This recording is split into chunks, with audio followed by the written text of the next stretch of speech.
전쟁이 끝이 났고 길치낭자와 일행들 또한 능군리로 돌아갔습니다. 능군리에서 반가운 가족들을 만날 수 있었는데요. 하지만 그중 다시 만난 길치의 아버지 유교연은 제정신이 아닌 상태였습니다.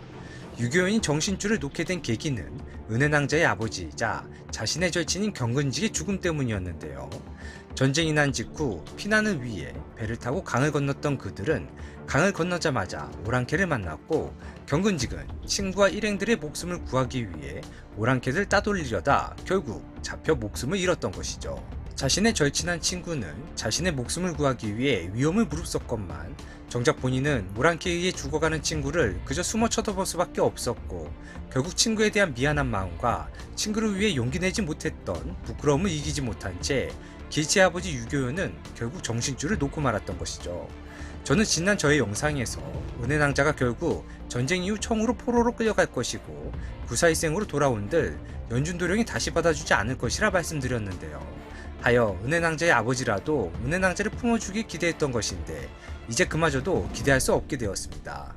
지난 7화에선 아버지를 잃고 힘들어하던 은혜낭자에게 전쟁 중 인조를 살리기 위해 산성으로 목숨을 걸고 찾아간 공을 인정받아 홍문관 수천이란 벼슬에 오른 연준도령이 큰 위로와 힘이 되주었는데요. 연준도령은 결국 은혜낭자와 혼례를 하게 될 것이고 은혜낭자의 행복은 딱 거기까지일 것 같습니다. 은혜낭자에 대한 이야기는 잠시 뒤 이어서 하기로 하고, 이장현 덕분에 인조는 출성 후에도 청으로 끌려가지 않을 수 있는 명분을 찾아냈습니다. 바로 천연두.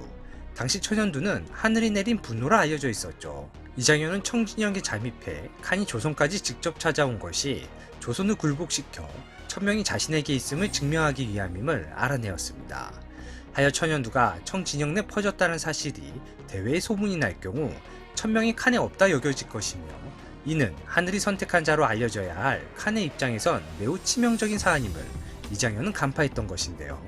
백성을 지키기 위한 방법으로 임금을 살리고자 했던 최명길에게 해당 사실을 이장현은 전달했고, 그렇게 인조는 출성을 해 항복했음에도 청으로 끌려가지 않고 조선에 남을 수 있게 되었습니다. 하지만 전쟁에 져 항복했으니 마땅히 패전국으로서 승전국의 요구를 들어줘야 하는 바, 결국 파라에서부턴 청의 엄청난 요구 조건을 이행하는 조선의 험난한 여정이 본격적으로 시작될 것 같은데요.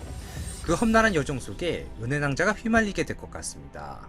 공개된 파라 예고편에 은혜낭자가 혼인 전후인지는 알 수 없으나 연준도령과 행복한 일상을 보내는 장면이 확인되었는데요.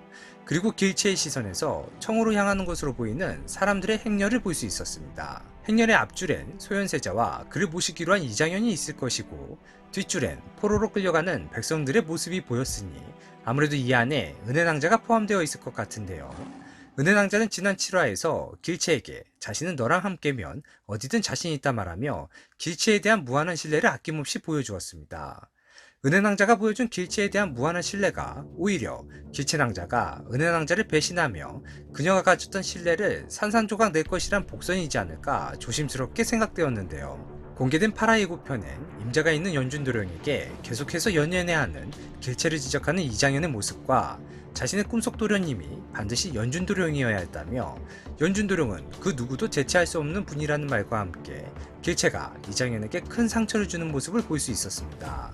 정말 아니기 빌지만 길치가 잠시 큰 실수를 범하지 않을까 저는 개인적으로 너무나 우려되는데요. 길치가 범하는 실수, 은혜낭자가 포로로 끌려간 빈자리를 길치 자신이 채우려 하며 은혜낭자와 이장현 둘에게 큰 상처를 주는 실수를 잠시 정말 일시적으로 하게 되는 것은 아닐까 생각해 보았습니다.